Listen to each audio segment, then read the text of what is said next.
প্রতিবারের মতো এবছরেও শিবরাত্রির দিন সন্ধেবেলা আমরা ভূতনাথ বাবার মন্দিরে যাব বলে ঠিক করেছিলাম। সেই মতো আমরা রেডি হয়ে বেরিয়ে পড়েছি সন্ধেবেলা, কিন্তু এবারে আমরা দুজন নয়, সাথে চিনিও যাচ্ছে।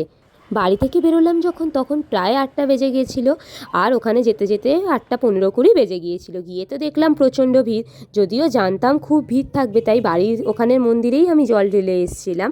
এখানে প্রত্যেক বছর আসি আর জল ঢালি, কিন্তু এবছর যেহেতু চিনিকে নিয়ে এসেছি, এত ভিড়ে দাঁড়িয়ে মনে হচ্ছিল না আর দর্শন করা হবে।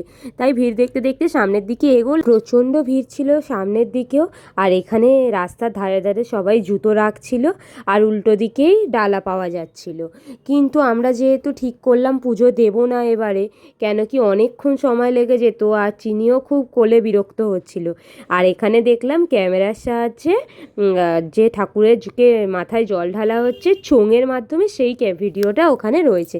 সেই জন্য সবাই দেখছিলাম, ওখানে ছবি তুলছিল, আর ওখানটা প্রচণ্ড ভিড় হয়েছিল। তাই ভেতরে ঢুকতে পারলাম না, একটু তো মন খারাপ হলো। তাও এখান থেকে দর্শন করে মনটা একটু ভালো লাগলো। ঠিক করেছি এই ভিড়ের জন্য আসতে পারলাম না, ফাঁকা সময় কখনো একবার এসে দর্শন করে যাব। আমরা বেশিরভাগ সময় এই ভিড়ের সময়টাতেই যাই। যেমন আমি লাস্ট গিয়েছিলাম শ্রাবণ মাসে, তখনও তো প্রচণ্ড ভিড় ছিল। যাই হোক, এবারে দর্শন করতে পারলাম না বলে মনটা একটু খারাপ ছিল।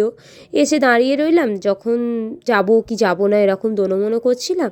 তারপরে মন ভালো করে দেওয়ার জন্য দেখলাম কি সুন্দর প্রসেশন এসছিল। এখানে ডমরু বাজাচ্ছিল, তার পেছনে আরও সব ব্যান্ড পার্টি ছিল, আর ঘোড়ার গাড়ি করে শিব পার্বতী যাচ্ছিল। এই ভিডিওগুলো করতে পারলাম, সুন্দরভাবে দর্শন করতে পারলাম দাঁড়িয়ে দাঁড়িয়ে। এইগুলো দেখে মনটা একটু শান্ত হলো।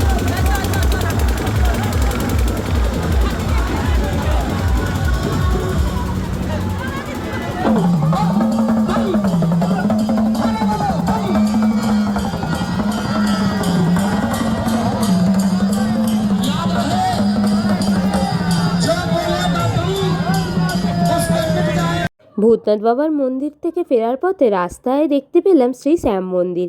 তাই গাড়ি থেকে একটুখানি নামলাম, নেমে সুন্দর করে একটা ছবি তুললাম আর ভিডিও করলাম। এর আগে একবার এসছিলাম যখন, তখন মন্দিরটা বন্ধ ছিল, ভালোভাবে দাঁড়াতে পারিনি। তো এবারে যেহেতু ফাঁকা পেয়েছি, তাই একটু ভিডিও না করলে হয় এত সুন্দর মন্দিরটা দেখে। তারপরে রাস্তা দিয়ে আস্তে আস্তে আবার দেখলাম প্রসেশন বেরিয়েছে। কত প্রসেশন যে দেখলাম তার কোনো ঠিক নেই।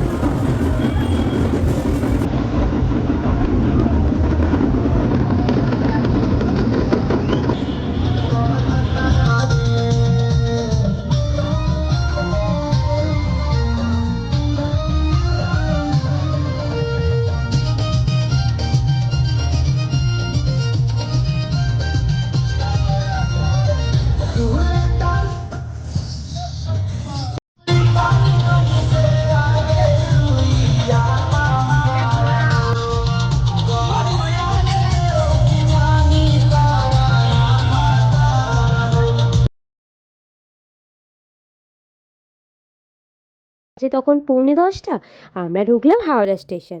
তো আজকের ভিডিওটা এই পর্যন্তই থাক। খুব তাড়াতাড়ি দেখা হচ্ছে পরের ভিডিওতে। ততক্ষণ সবাই ভালো থেকো, টাটা।